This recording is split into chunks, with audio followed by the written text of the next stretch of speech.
Welcome back to Samsara Audio. I'm your host, Matthew.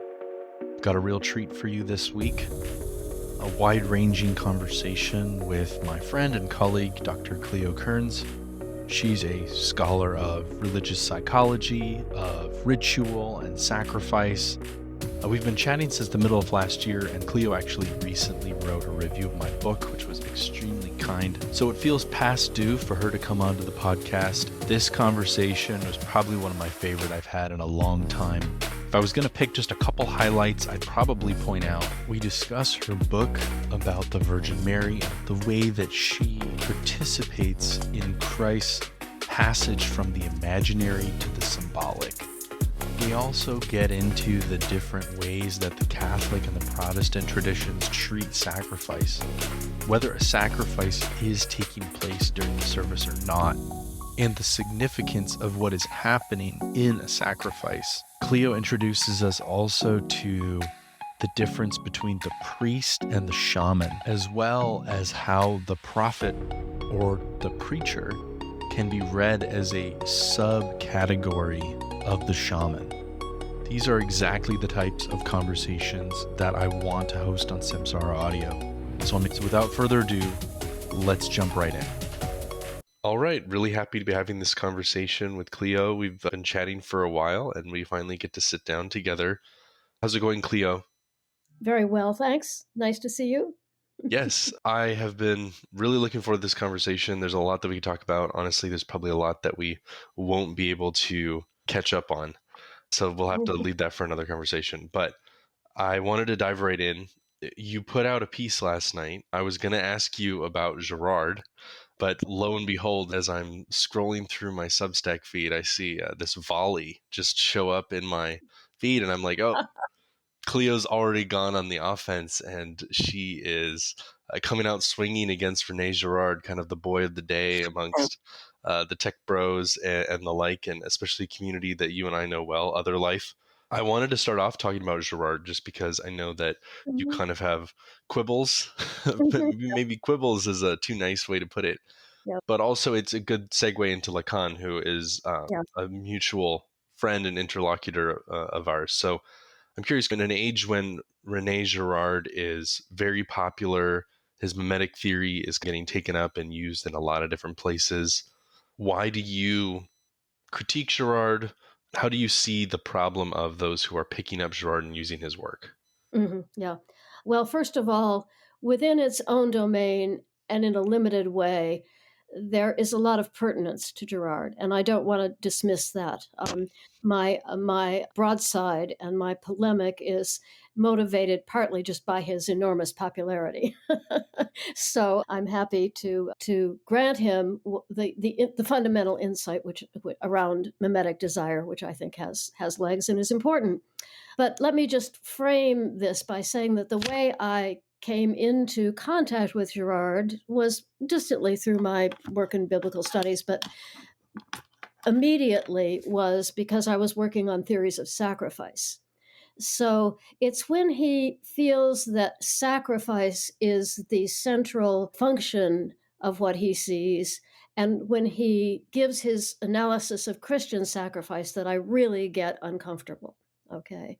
I think, first of all, several things. First of all, he does not distinguish between ritual sacrifice and sacrifice in the general, ordinary sense in which we use the term.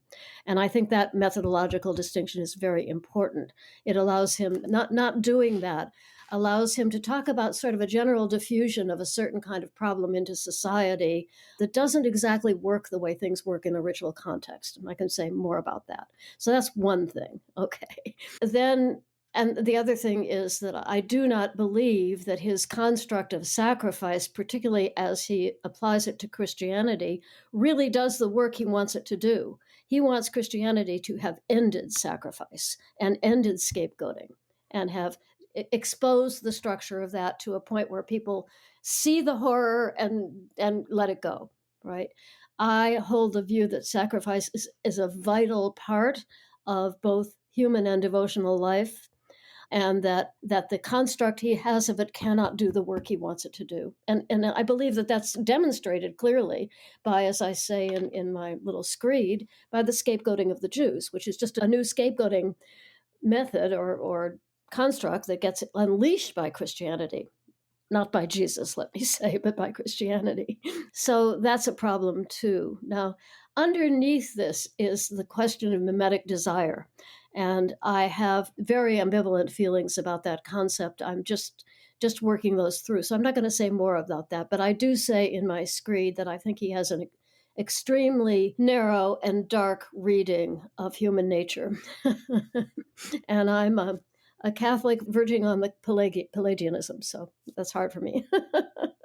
I hope that gives enough of an indication of where I might go. Let me just say on top of that the world of the literature and anthropology, the specialized literature in anthropology and biblical studies people are just totally exasperated. I mean, among other things, he completely misreads the story of the scapegoat in the Hebrew Bible.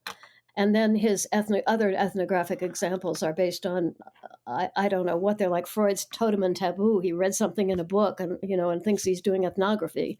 And that is annoying to me. So.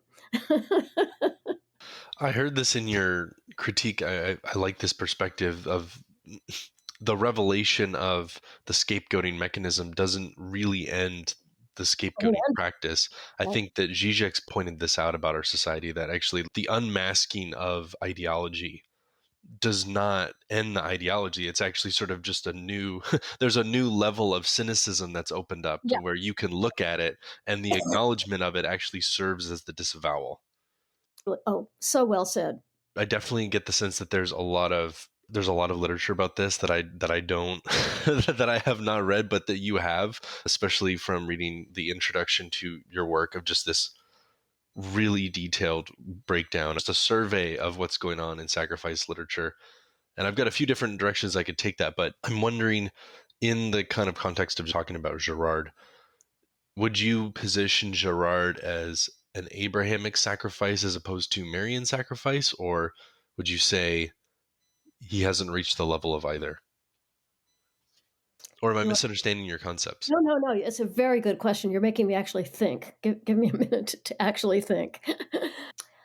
I would say I don't want to make too sharp an opposition between Abrahamic and Marian sacrifice. As you know, I think that the Abrahamic sacrifice is a type. It's a typology of the Marian sacrifice.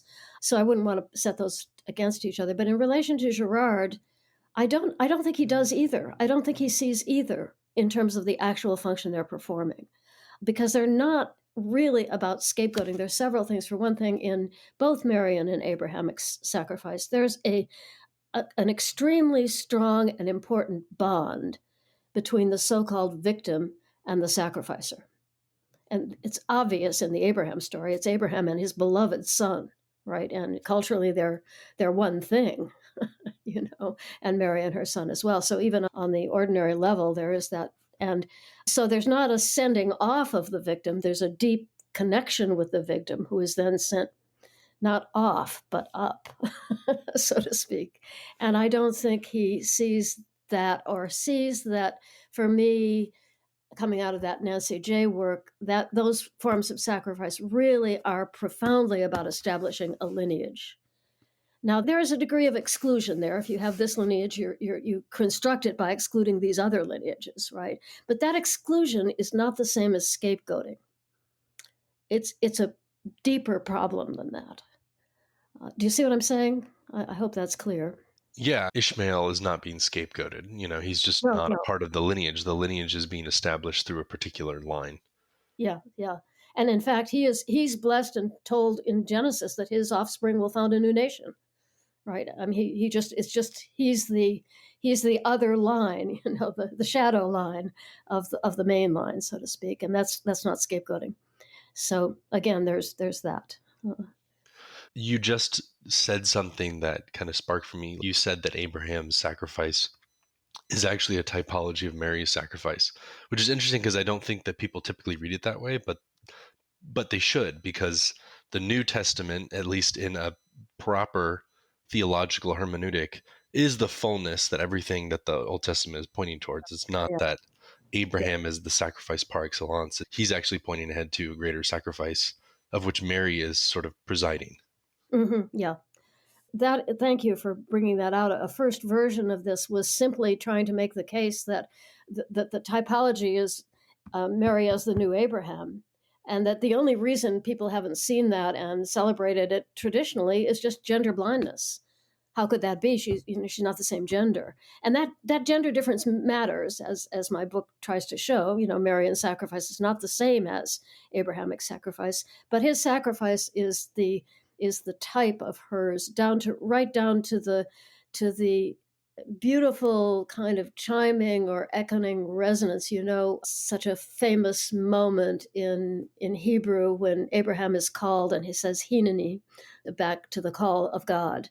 And Hineni is what a servant says when called by the master. It means, here I am, right? I'm at your disposition, okay? And it is completely beautifully echoed in Mary's fiat, right? Hineni, here I am. And so that I feel that New Abraham typology is very useful in understanding, also useful just speaking on the human narrative level of the fact that we are pretty sure, and here I follow basically the work of the biblical scholar John Meyer, who's written a historical Jesus document, 2 volumes on the historical Jesus, called Jesus, a Marginal Jew, and it's a very clear project. He's Catholic, but he's working within a historicist frame. So I think there's some basis in history for this, but we're pretty sure she was extremely Torah observant, because the names of her family, Joseph, Miriam, the names associated with her are the names of a reforming sect in the Judaism of her day that was sort of back to the sources, ad fontes, right? So we're pretty sure that she was Torah observant, and that she probably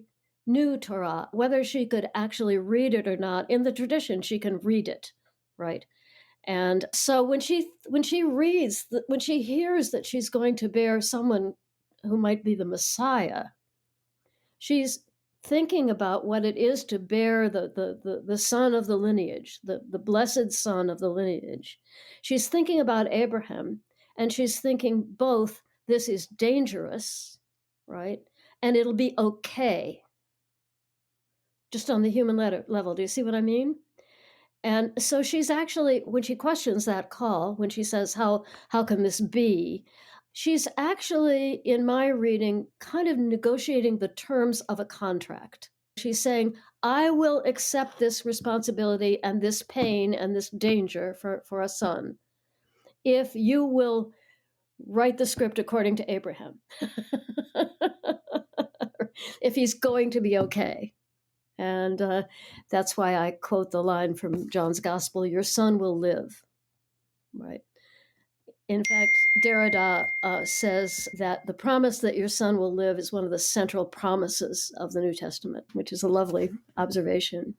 So she's thinking she's signed a covenant. Now, I thought to myself, Cleo, this is nuts. This is some middle of the night fantasy of yours. You can't write this. You can't say this. Okay. And then I'm fooling around the next day, and I'm looking at Google images of the Annunciation, right? I wish I had this to show on the screen. Maybe we'll figure that out. And I get to Leonardo's Annunciation, which I don't know if you have in your minds, beautiful kind of long picture, and Mary is on the right-hand side, and the angel is kneeling in front of her to bring this news to her. And she is holding up her hand. She has one hand on the Bible, which would be for her the Torah, and the other hand up like this. And it is just visually so clear that she's taking an oath. She's signing a contract, right? Based on that, on her understanding of that Abrahamic story.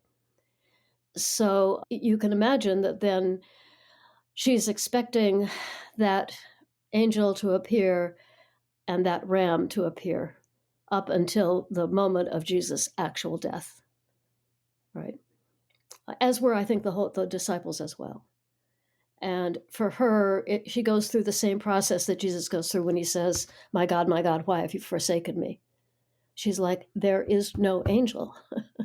Where is the angel? Where is the substitute animal? How can this be? This is not the contract I signed.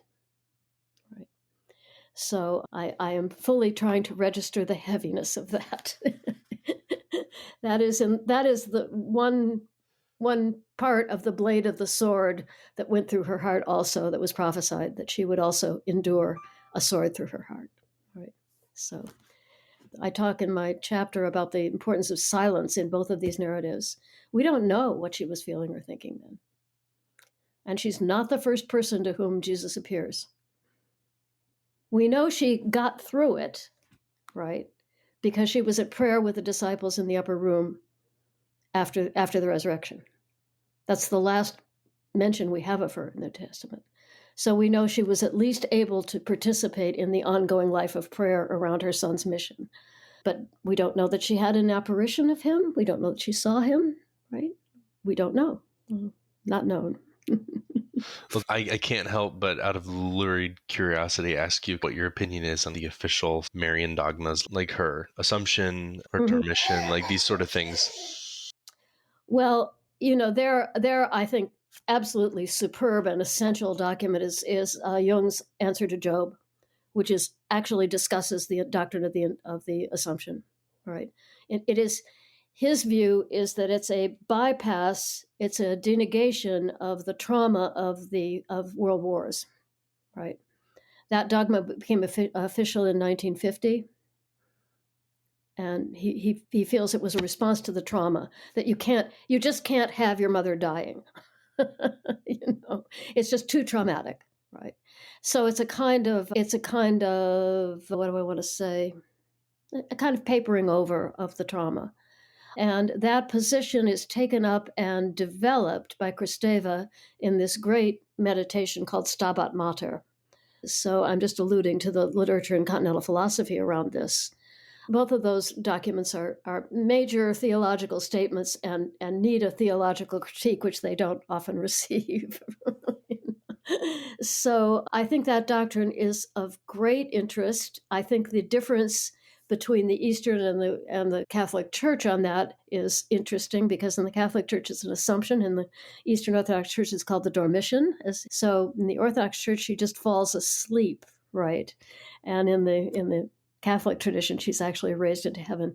I'm just opening this question up. I don't have an answer for you, but I think both the doctrine of the Immaculate Conception, which I write about quite a bit, and the doctrine of the Assumption are part of an ongoing evolution of Marian theology, the trajectory of which we haven't seen the end of that. And where it's going to go, I'm really not sure. But those doctrines are going to have to be seriously revisited, because they're part of the tradition, and there they are, like stones in the river. You're going to have to look at them. So that's a non-answer, Matt. I'm sorry, but yeah. No, that's fine. I think that it's funny because as a Protestant, I don't always think this way. You're sort of like, well, we're still working on the doctrine, which is kind of a funny way to think about it. At the same time, I don't believe in some sort of like once for all handed down, here's the pure doctrine that's unadulterated. So I don't believe in that either. I always, the reforming spirit is constantly going back to being confronted by the text, trying again, failing, learning, walking with the Spirit, risking being wrong. So I think that spirit's there, but I think it's funny because I just didn't think about it like, hey, these ideas, these doctrines need to be revisited. We're still working on them, Well, I mean, there's so little about Mary in the New Testament. It's a set of fragments. The great biblical scholar Beverly Gaventa has drawn attention to this. She calls it glimpses of Mary, and yet she has this stature in the tradition as a whole that is, I think I mentioned in the book, which I believe is still true. I haven't checked the stats on this, but I think it's still true. More people visit Lourdes in a year than visit Mecca. Next in line is Our Lady of Guadalupe in Mexico City. So, she is a global figure. And as a global figure, she has rather escaped, even in many constructs, even escaped her association with Christian tradition and Christian dogma. She's become a very odd and marginal figure in relation to that, and a somewhat destabilizing one. I compared her in some of the things I've written to the Derridian supplement, the tail that wags the dog. She's just really an addition to the story, but she's an addition that changes the valence of the whole story in ways I think we don't know yet. And there I'm affected, I think, by this lovely doctrine in Tibetan Buddhism of what's called a terma. A terma is a very precious teaching that has been put by spirit out of play. It's been almost as if it's a jewel that's been buried in the ground until the appropriate time emerges for it to be brought to light again, right? And I often think that this Mary is very much a term of that kind. I think that different communities need different things at different times, and so Yeah. within the richness of the Christian tradition, based on whatever crisis that the church is facing, the Spirit is going to have to turn us towards different aspects of the Yeah. story of Scripture and the work of Christ. So I think that that's a useful perspective, and it's interesting. You kind of have this like standing, watching, and waiting, sort of like, I think Mary's time is coming. That's a very interesting attitude. I like that. I for one have not reflected deeply on Mary. I think that's a Protestant bias. I think it's also a male bias. So you're making me want to think about her more as I approach my own faith and the story of Scripture. Uh, I don't have any desire to confess the doctrines such as the Assumption or the Immaculate Conception. I don't see the need to, but I think that you're right that they're there, and Yeah. what are they indicating is a much more important question. Yeah. And So I hold the minoritarian but present view that doctrine does evolve. I think I'm with Cardinal Newman on that. And I would note, by the way, that the doctrine of the Immaculate Conception and the position of Mary was the most controversial issue at Vatican II. In Vatican II, the forces of reform had the vast majority. Okay. There was controversy around the edges, but basically it was an insurrection from below. They took the agenda of the magisterium on the first day of the Vatican II and threw it out. And that was such a massive challenge to the magisterium that things happened that were like out of a bad Hollywood movie. Like the chief architect of the magisterium was a man named Cardinal Ottaviani, who had constructed. John Paul II called that council. The magisterium was alarmed. They knew they were in big trouble. John Paul then died. And the Vatican put Ottaviani in charge of creating a format and an agenda for that council that would stymie it. And he thought he had done that. And the first day they voted his agenda down, and he literally stalked off the stage. He stalked off the stage, went back to his official quarters, and said, "We're going to lose on the floor. We have to make sure that there's no reform of the church." And he went on, he made that stick. There was no real internal reform of the church in spite of this vastly opening, Protestantizing, really essentially an assumption of the reform into the church, right? Beautiful, incredible opening. Classic Durkheimian collective effervescence, right? And he managed to keep control of the structure in such a way as it shut it down. He went on to advise John Paul II on the policy of covering up abuse. So surprise, I'm surprise. just saying, melodrama, Catholic melodrama. You heard it here first. Well, I want to ask more questions. I mean, if you can control the structure, you can control how Totally. people think, how things work. I mean, this is a Absolutely. Lacanian insight. This is a Marxist insight. So, but I'm curious to get your take. What do you think are the most important things that came out of Vatican II in terms of changing the church? And maybe like, what do you think came out of Vatican II that gives somebody who was concerned about Catholicism a reason to come back? Oh, God, so much. I taught the course on Vatican II at Rutgers University for a number of years. And I just loved doing it because people were so excited. It's really quite amazing what happened there, Matt, and I could go on forever. But I think the most important formal statements were a reduction of an abolition, really, if you take it firmly, of the concept that there is no salvation outside the Catholic Church. That went. No, that was regarded as a false position, right? The opening up to historical reading of Scripture, the the complete ending of the modernist crackdown on biblical scholarship. You could summarize the whole change there with ad fontes, the slogan of the Reformation. Right, it was a Reformation move, and then it was a moment in time in the '60s, which is the era in which I came of age, which was so different from our day that it's impossible for me sometimes to try to call up for people what that moment was like. It was a moment of incredible expectation of worldwide change for the better. So that one of the things in one of the constitutions or mission statements of Vatican II was the statement that it was part of the mission of the Catholic Church to end world hunger by the year 2000. And the bishops at Vatican II actually thought that that was a program that they could work. Right?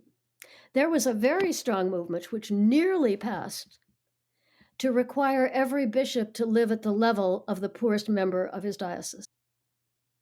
I mean, really, Vatican II is a whole thing. I could go on forever, and there was blood on the tracks. There was manipulation.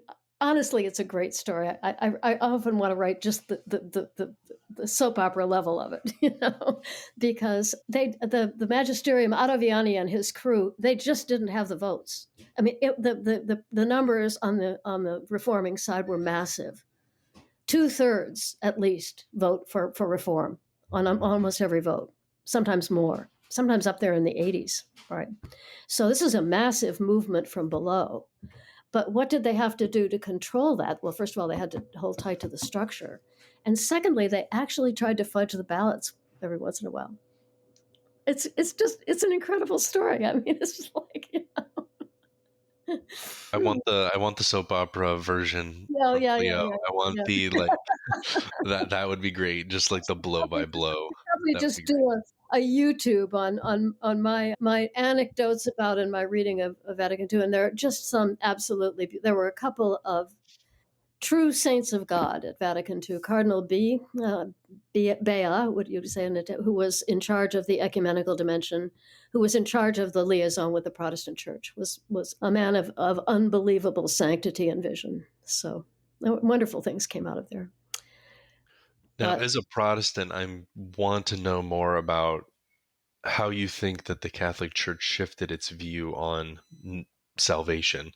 Part of my question is, if it is the way that I understand it, I don't know why I would want to be Catholic, because I don't have to be Catholic. So that's part of me is sort of like, this is a self-defeating position in a way. It's very yeah, interesting. yeah. At Well, the that same time, obviously, I think that it's not like I think that there's salvation particularly inside a particular church either. But I'm curious, how do you think that the church shifted its view on this, and what do you think it has to say to folks like myself? Well, I think the church would say in its attempt to do an apologetic and convert you, right, would say the analogy that was often used at Vatican II and that is often heard from the pulpit is, well, every faith, and especially the other Christian denominations, has a part of the truth, right? But the Catholic Church has the whole toolbox, right? It has the whole range of techniques, right? So the appeal of the Catholic Church is, first of all, to having a greater organon or archive of resources to prepare yourself for salvation. I would note, Matt, I don't know, and I can link you to this. There have been several commissions of Lutheran and Catholic interactions, as you may know, and they feel like, I haven't looked into this, so forgive me, I'm just noting it. They feel like, both sides feel like they have resolved the conflict over faith and works. Right. So that is no longer a barrier between Protestant and Catholic theologians at the moment. Now, how they did that, how they squared that circle, I don't know. I mean, I'm very Protestant in my position on that myself. So, but what the main thing the church would say is, you guys don't understand ritual, and we have the sacraments. That would be the major, In fact, I'll tell one quick anecdote, and then I'd rather hear your questions. But there were a group of Spanish priests, young Spanish priests, who came to visit Princeton when we were there. George and I were there, and we were asked to kind of host them and show them around. They were part of a reforming kind of Opus Dei like cult thing within the Catholic Church. Not our cup of tea, but they were lovely guys, right? And they had never been outside of Spain, and they'd never been outside this rather narrow formation. So I took them to the Princeton campus, the Princeton Seminary campus, which I hope you saw when you were there, and to that lovely little Greek Revival chapel. Nothing could be more Protestant. There's not a crucifix for miles, right? And Princeton Seminary has a very famous choir. And I took them to a Protestant service there, which they'd never gone to a Protestant service in their lives. They had all kinds of weird stereotypes of what that was going to be like. I think they expected satanic worship or snakes on crosses or whatever. I don't know what they thought they were going to get into. And they walked out. The hymns were gorgeous, and the congregation can sing, right? So there was this full-throated, gorgeous thing. They walked out, and one of them said to me, I have always wondered how on earth Protestants can live without the sacraments. What feeds them? What feeds their soul? And now I know it's music. I love that. I think that's absolutely true. I hadn't seen that, but I think it is 100% true. It is so true. It is so true. It was just a lovely moment, And willing to pull that music from anywhere, from bar songs. Yeah. Yeah. You're reminding me of some of the ecumenical work I was trying to do in college as well. I was part of the Church Unity Club. There was all three of us, and we at Wheaton. This was at Evangelical Wheaton College. Three people in the Church Unity Club, and we had about 7 or 8 students we hosted from St. Francis in Steubenville, I think. Mm-hmm.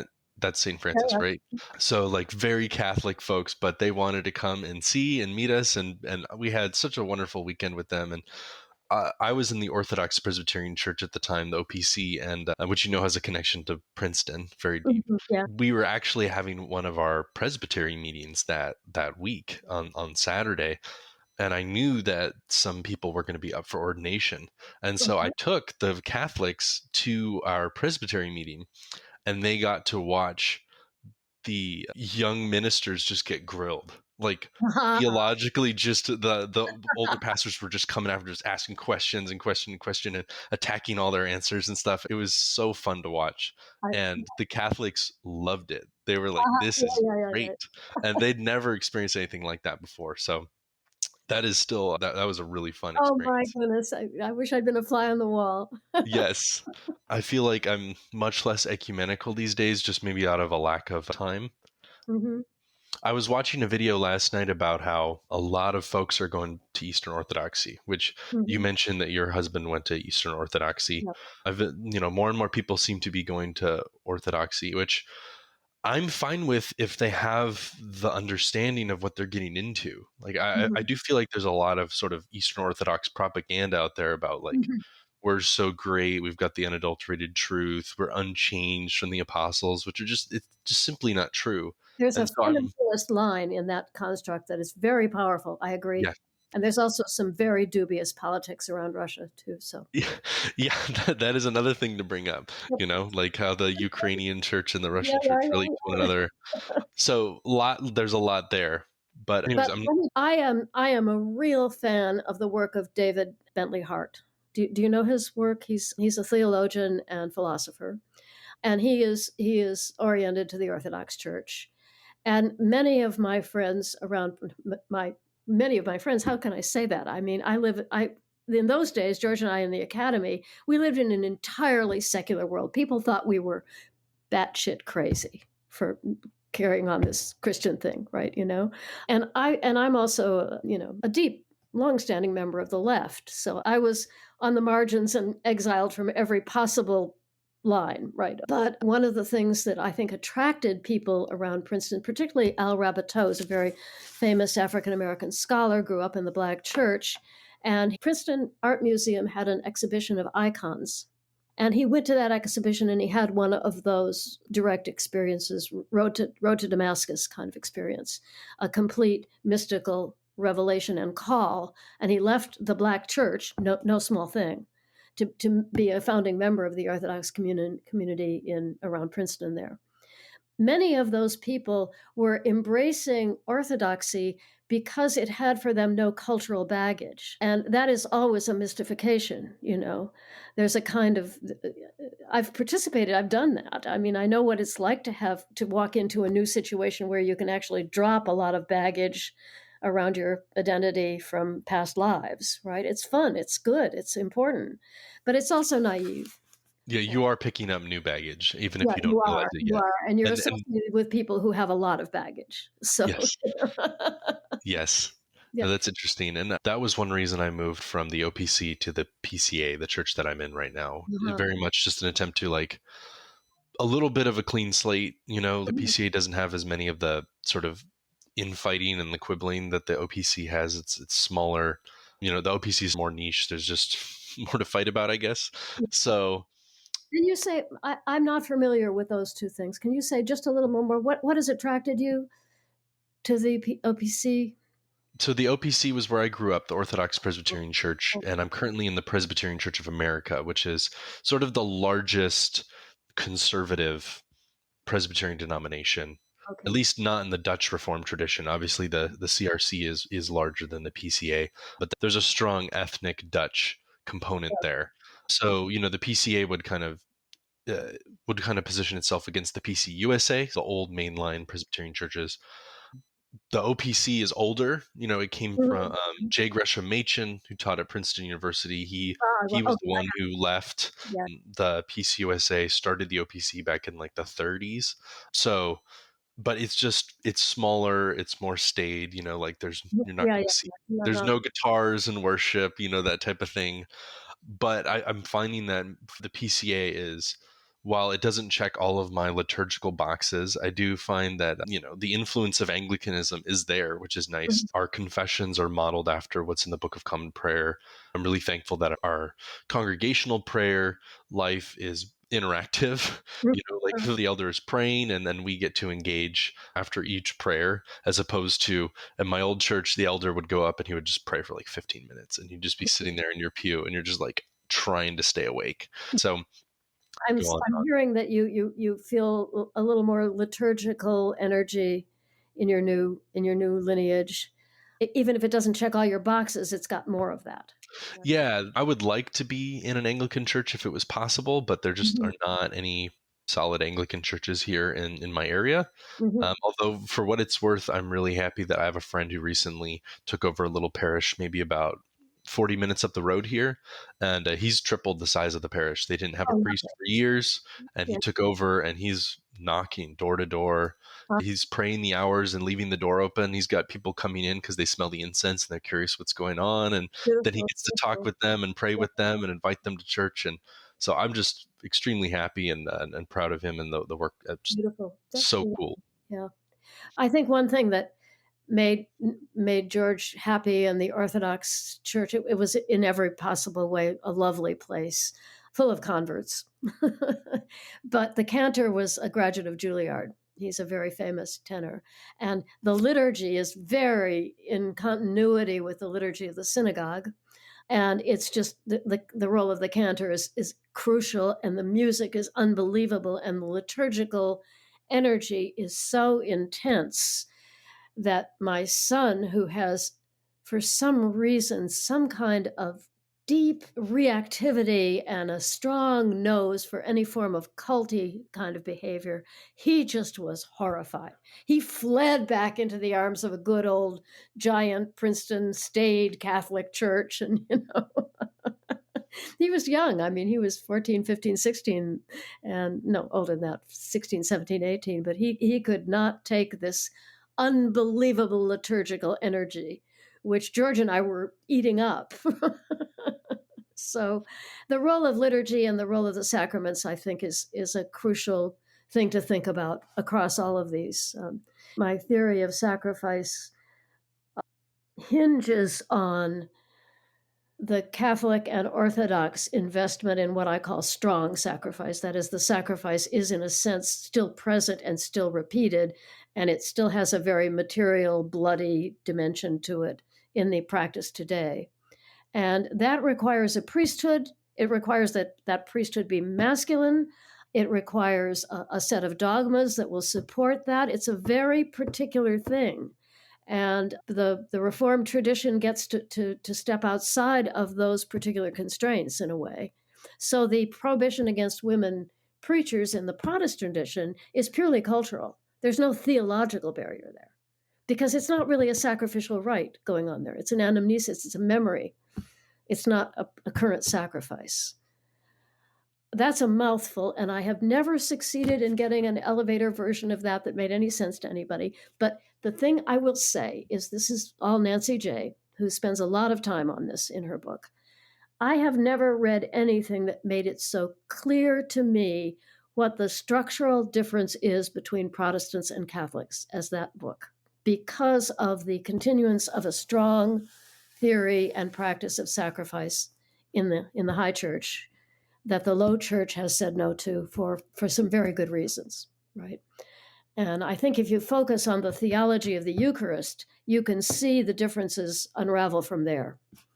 And to answer your earlier question, that's a big place, both experientially and philosophically and ideologically, of difference, just in the phenomenology of it.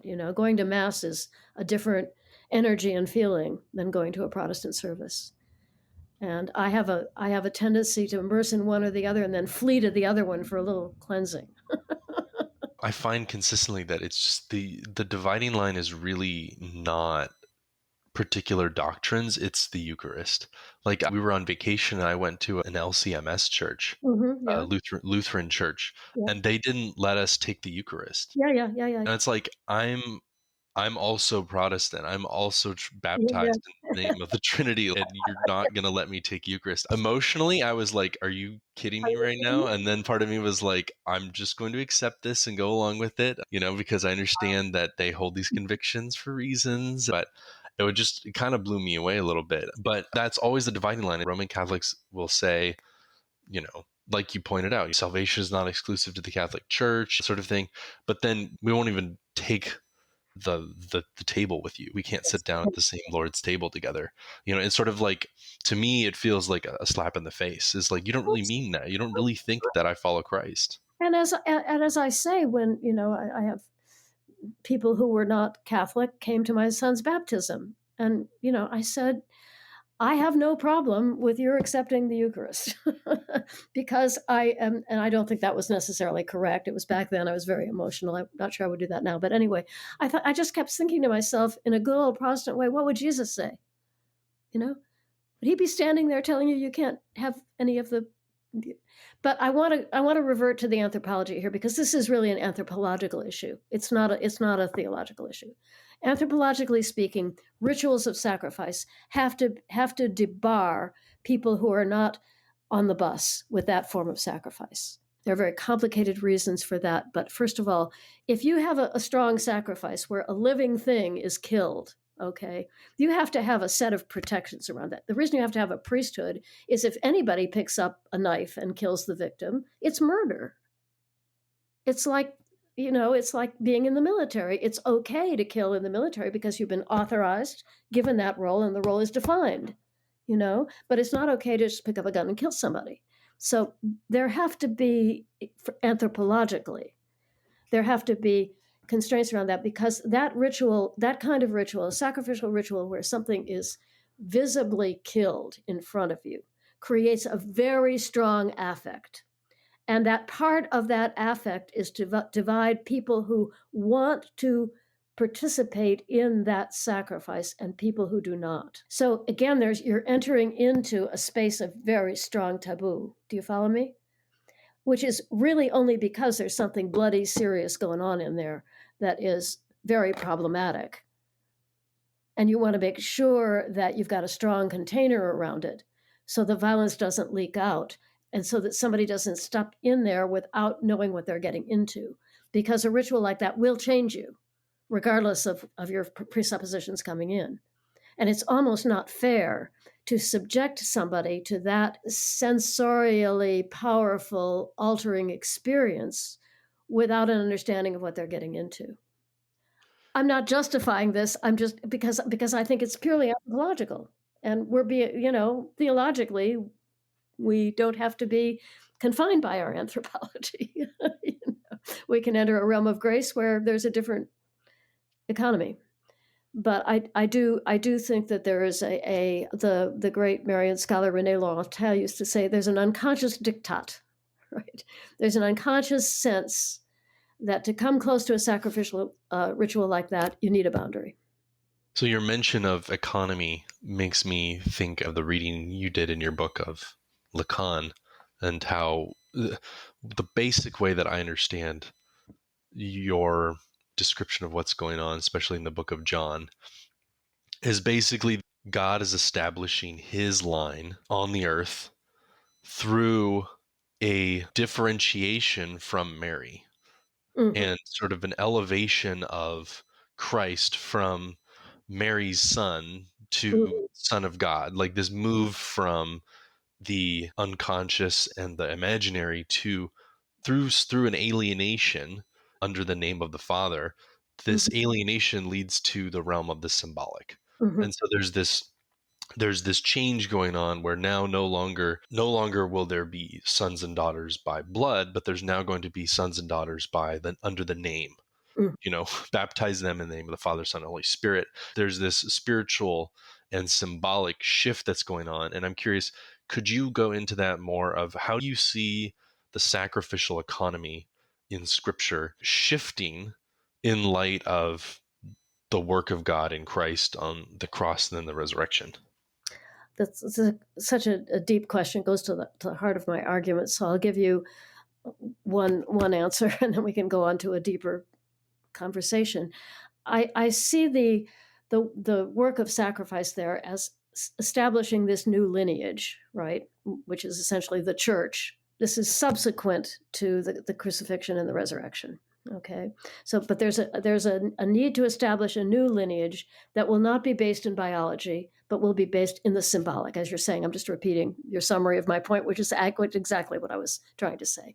And so the immediate consequence of that are that the transmission of the line of the lineage of the cultural understanding has to happen somehow. So you create a father and son transmission that is purely symbolic. You create a priesthood which propagates itself by water, not by blood, right? The Jewish priesthood is propagated biologically. You are a priest if you're the son of a priest, right? It's a material biological base of that priesthood. And you also have to be married to be a priest in the ancient tradition of Israel. So there's that factor too, which opens up a whole other thing. But in the Catholic order, you can have a father bishop and a son priest. It's a purely symbolic relationship. So there's a shifting from the understanding of salvation as coming through your ancestors to whom you're connected by blood, to an understanding of salvation as coming directly from God through the Spirit and language, which is great. Okay. The problem with that, as Lacan always saw, and as Kristeva saw with particular clarity, is that if it gets out of balance, you attenuate it to a point of abstraction where you don't have any earthly purchase left at all. And Mary is sort of the holder of the continuing earthly dimension of that transformation. And she is, I don't know how do I want to say that more clearly? That is to say, if you make everything purely symbolic and you have no imaginary or real, it becomes rigid and patriarchal and ossified in exactly the way we don't want. But the answer to that, of course, is not to abolish the symbolic and re-dive into the imaginary. And this is what Protestantism, I think, saw very clearly about the problem of the cult of Mary.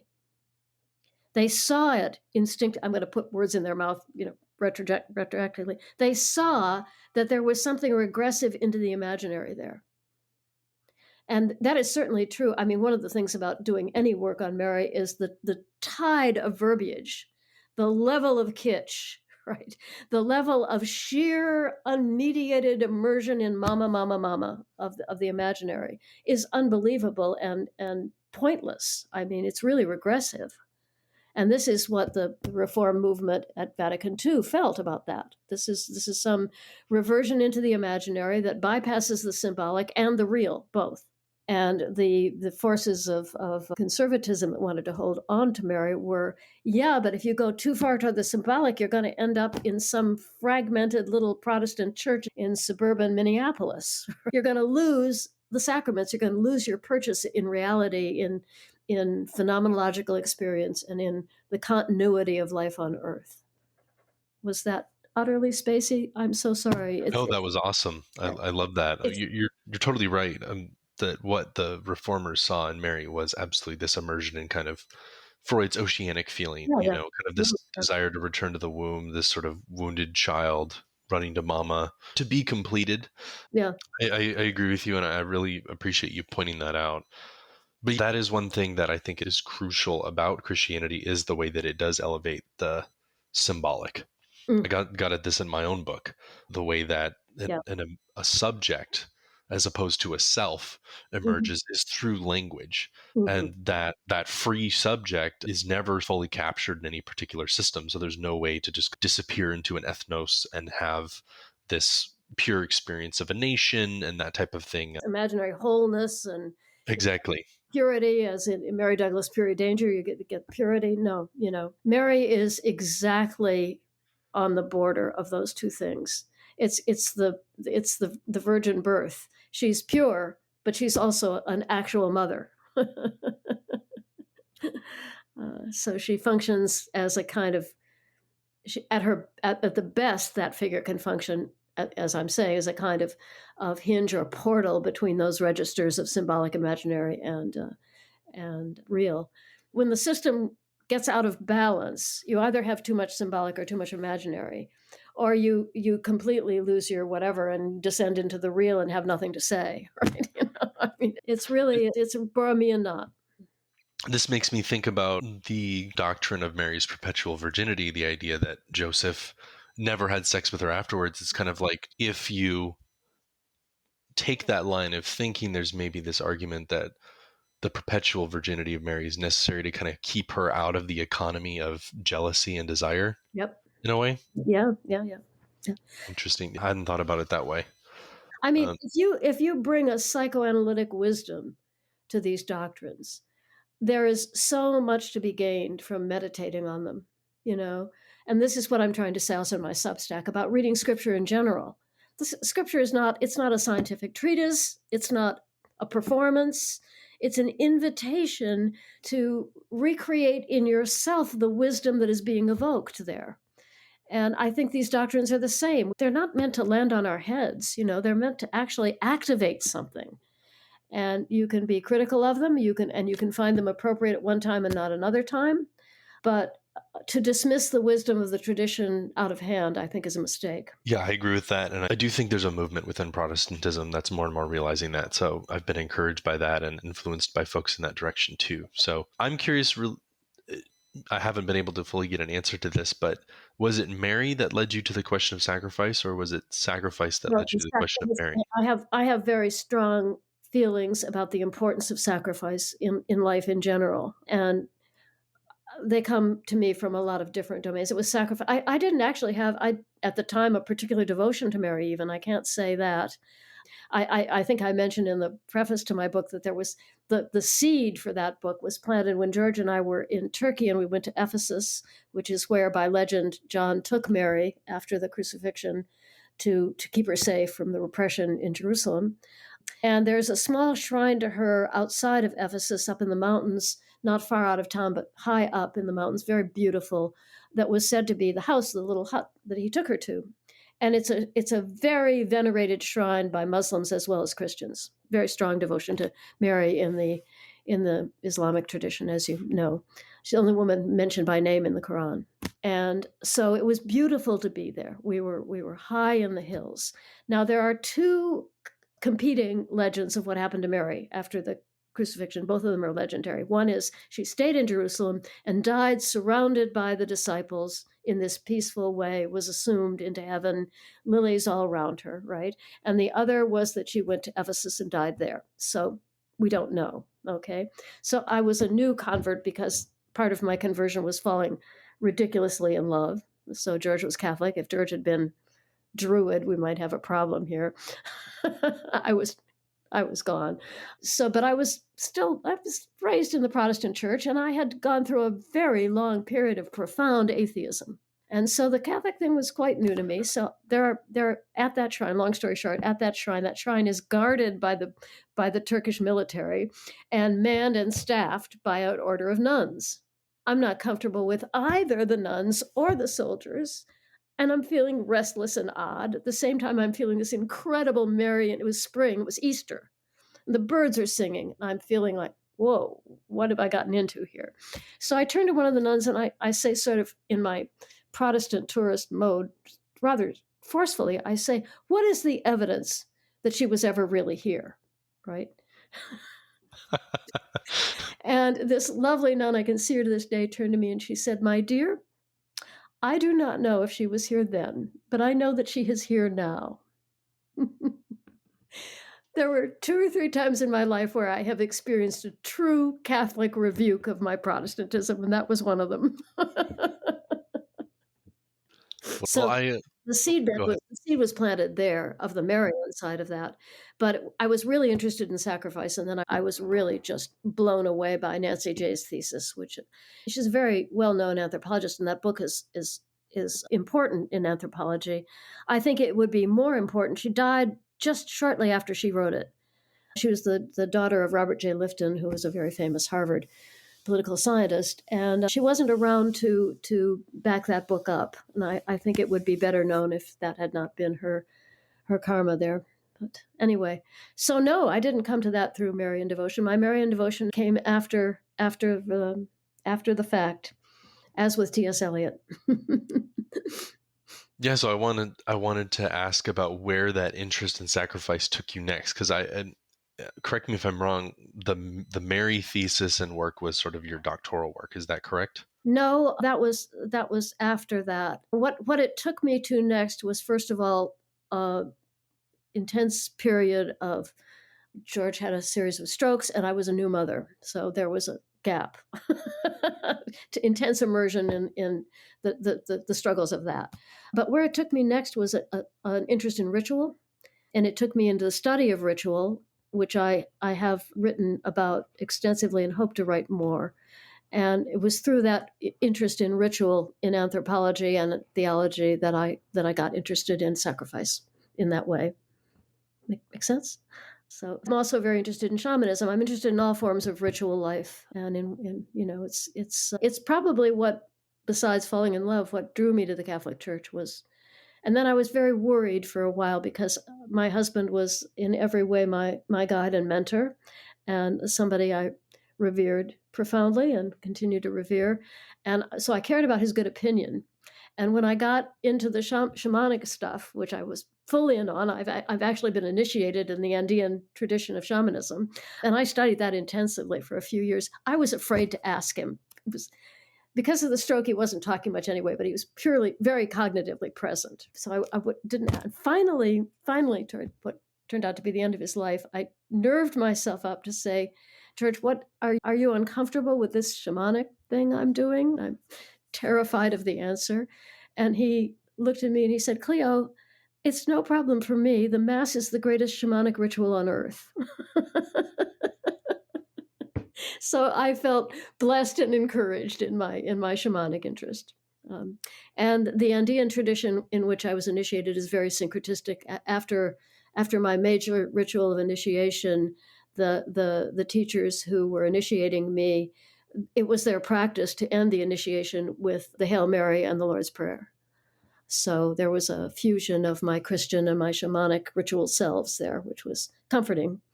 Those two paths do not go easily together. So most of my thinking and work now is on the seam between those two things in the context theoretically of trying to understand ritual better. I was intrigued recently. I heard John Vervaeke's kind of theory of the shaman, of kind of the shaman as this psychotechnology that was developed to basically kind of mediate the outside to the community and open up spaces for perhaps unorthodox reflection that could then be integrated into the community for improvement. I'm curious, one, what do you make of that theory? But also, how would you differentiate the shaman and the priest? Like Ah, those two yeah, kind of figures. yeah, yeah. Well, yeah, the anthropology on this is extensive, as you can imagine. So let me give you the crudest possible answer to that, which is in many cultural traditions, the shaman lives on the border of the community and the priest lives in the center. Okay. The priest is the ally of the king or the leader of the tribe. He is constructing a hierarchy and an order that will is sometimes in tension with the king, but they're both actually in the same ball game. The shaman is doing something outside of that and often in tension with that. First of all, healing. Jesus, to the extent Jesus was a shaman, there's literature on that too. He's healing people outside of the context of the temple and the cult, and that is very disturbing to the temple cult, right? He's healing people on the Sabbath. That's very shamanic. You take people out of the order, the religious and the political order, to the margins of that, and you do stuff with them and you give them powers that are not contained in that central structure. Does that make sense? Yeah, I'm sorry to interrupt, but Yeah.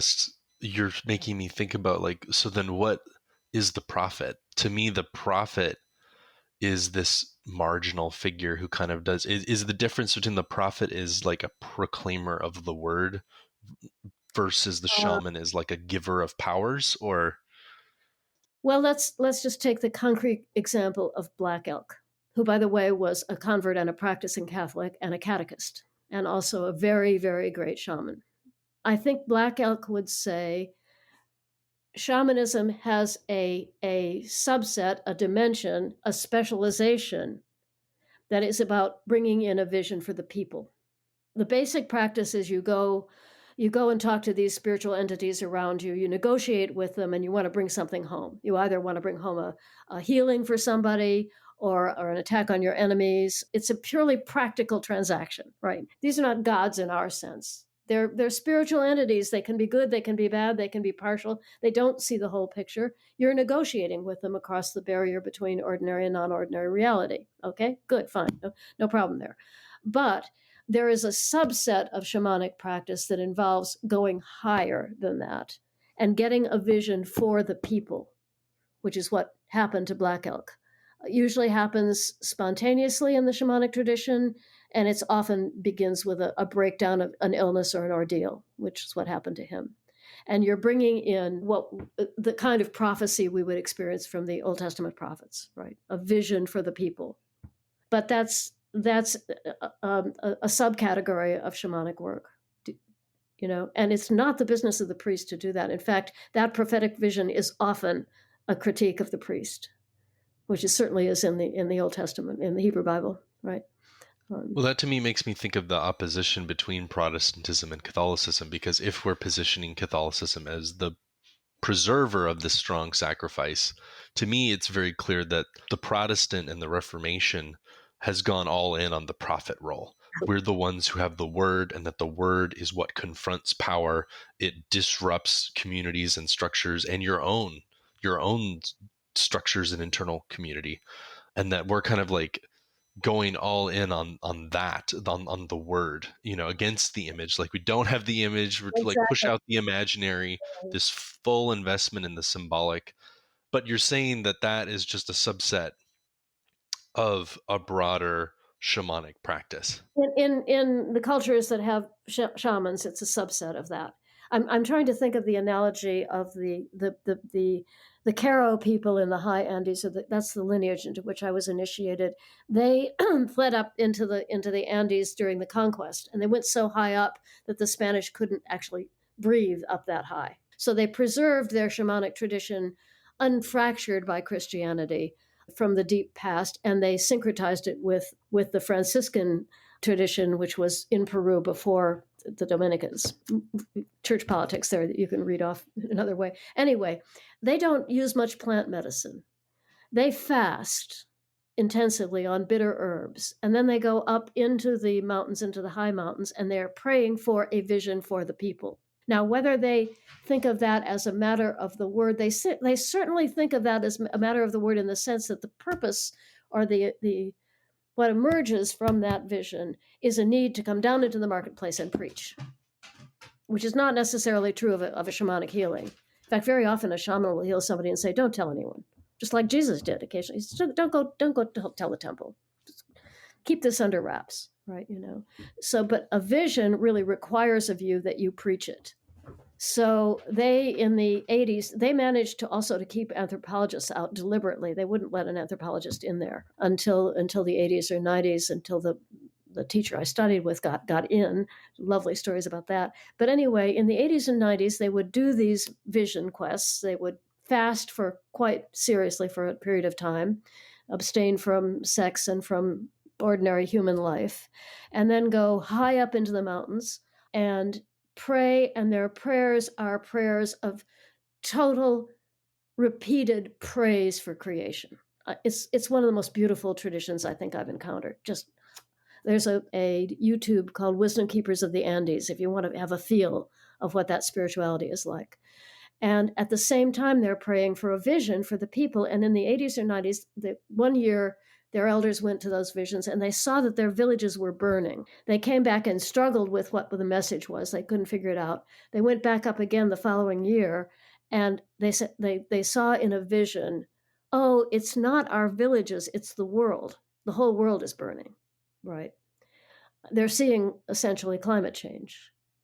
And at that point, they broke with their seal of independence and privacy. They came down into the marketplace and they said, "We have been charged with the mission of teaching this and teaching the need to return to ritual life of praise in order to move through this catastrophe that we see coming." So that's the shamanic version of the prophet. I think the particular emphasis on the word in our tradition in prophecy is kind of unique to us. I don't think that they put a lot. They didn't see that as a logos vision. They saw that as a cosmic vision from much more. I don't know if it's imaginary though. There's a quality of really almost Buddhist evacuation that lets them see those things. Complicated. I'll have to think about that. But that's, again, rough sketch of very beautiful and complex things. This is a problem that I've been asking a number of folks on my podcast about because I presented about it at the Lacan conference with Philosophy Portal. Mm-hmm. I'm curious about kind of like, because you did take this movement of there is some sort of esoteric insight that is gained, but that esoteric insight needs to be brought into the marketplace, the place of exoteric practice, sort of the normal, everyday, and the mundane. I'm curious, how do you think about engaging in practices that lead to wisdom and to insight, and then but then continuing along that path, not Mm-hmm. not just remaining absorbed in the vision, not remaining absorbed in the practice itself, but then taking that to people, realizing that that's an extremely fraught practice. That's a huge problem because people are at different places. They have different understandings. They have different problems. And you've got a community with its own pathologies and dysfunctions, and you don't necessarily know what your words are going to do when you speak into that context. So how do you think about this problem of going from kind of like the heights of metaphysical speculation and deep insight and wisdom to I have a burden to share this with others? Right. And how do you perform that translation? My brother, when you figure that out, give me a call. I don't know. I don't know. Here's what I do in my personal life, and I don't know that it. I grew up in this town, spent my summers here, moved away, had a whole life, came back. I'm asked often to preach in local Protestant churches. I go to them and say, "I'm a shaman and a Catholic. Are you sure?" And they're like, "Cleo, nobody can preach like you because you know the history and we need to know that." Right? And so my sermons are often very scripturally based. I follow the common canon, the the readings for the week that the whole church observes, and I'm really just doing scriptural exposition. I'm really saying, here's the context, here's what was happening there, here's an application. It's very classical kind of preaching. And the Protestant churches around here are dying, and they're partly dying because they've lost the tradition of learning. So that's very valued, and that's one way in which I express my faith, so to speak. But the only evangelical successes I have ever had are textbook. They're from somebody who said, I saw you do this thing, and I want to know how you did that. I saw you being patient in that situation. Or they come out of somebody wanting to know, like, where do you get your energy, Cleo? And I'm like, come and see. When somebody is drawn to Christianity and feels that they would lose their intellectual integrity if they embraced it, then I have something to say. But I don't know how that initial impulse arises except by personal transmission, quality of life, and the ability to say, look, there's a balm in Gilead. That's the best I can do with that. But the techne for that, honestly, man, it's so difficult right now. It is so difficult right now. There's almost no space in which it's possible to speak. It's just so hard. It's so hard. Well, I think that we are seeing some opening spaces, which I've been really thankful for seeing. For instance, my friend Joel, and Joel, he's very much charting that kind of Jordan Peterson space where lots of people who previously were secular, uninterested in religion are realizing, oh, I'm actually interested and willing to talk about religion now. Yeah. And from my angle, I see Zizek doing that Yeah. for a lot of people, which has been fascinating to watch with his kind of Christian atheist project. Yeah, Yes, I agree. These openings also are scary and kind of uneasy for me because I see the forces of reaction coalescing there just as rapidly as the forces of liberation. And we could probably talk more about this, and I would prefer to do that one-on-one in private. That's perfectly fine. I've loved our conversation, but I Me kind of too. want to move to a close by bringing up the question of Deleuze, because I just mentioned Zizek. I think that a lot of folks in the circles that I run in, which tend to be kind of Lacanian, Hegelian, Zizekian sort of space, Deleuze is seen as this bad guy, kind of like somebody who you position yourself against. The Spinozist take is the thing you want to differentiate yourself from. And I know that in your current work on your Substack, you're using Deleuze in this sort of theological abomination. To read Genesis with Deleuze, Yeah. I want to know about, like, what do you find is so valuable about Deleuze, especially for folks who maybe are critical or suspicious of him? What do you think he brings to the table that you don't get anywhere else? And how are you reading Deleuze in this theological register? What move are you making that allows you to do that? Well, this is a subject of 5 more podcasts, so let me just do a quick thing on that. I'm a late convert to Deleuze. I have all the reservations about him that anybody would have. I think I actually have written on, and I want to publish more of that on my Substack, on the intersection between Lacan and Deleuze, because I'm with Goodell on that. There's much more confluence there than people acknowledge, because people like to make these oppositions which ground them and make them feel secure. So I think my Deleuze is very Lacanian, and my Lacan is very Deleuzian. So there's that. But I think it's the vitalism, it's the kind of paganism. It is a grounding for my shamanic side for me. And I would say, I've been very influenced by a book about Deleuze by Joshua Remy called The Hermetic Deleuze, and he's situating Deleuze in the tradition of Western esotericism.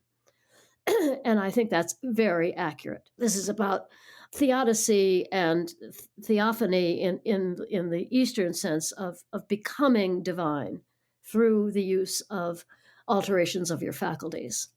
And it's theologically very problematic because the tension between the esoteric and the exoteric in our Christian tradition is very profound, right? And I normally, in my critique of Gnosticism and in my sense of what Jesus was about, I'm normally very invested in the exoteric, grounded side of that. I find the esoteric traditions really unbridled and ungrounded in a way that's distressing to me. But I've come to appreciate them much more through Deleuze than I did before, and especially the work of personal transformation that he is so calling for. The work of loosening codification, of loosening ideology, of loosening constraint in that way. And also just a whole way of reading for of allowing these readings to animate your own mind to and his sense also of the reality of concepts, of the reality of intellectual work, right, of the substantial Spinozist grounding of thought. Those are things that are just shoring up some of my wilder explorations of spirituality and giving them a form and a direction and a grounding that really seems good to me. He also swims beyond the verbal, so that's important to me in my growth and development too.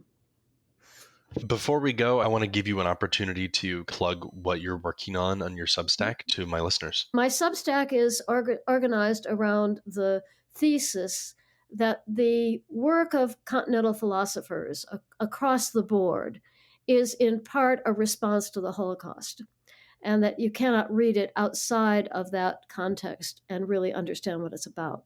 And as a response to the Holocaust, or let me put it differently, the response to the Holocaust requires some kind of contact with and immersion in and reading a hermeneutic interpretation of the Abrahamic scriptures.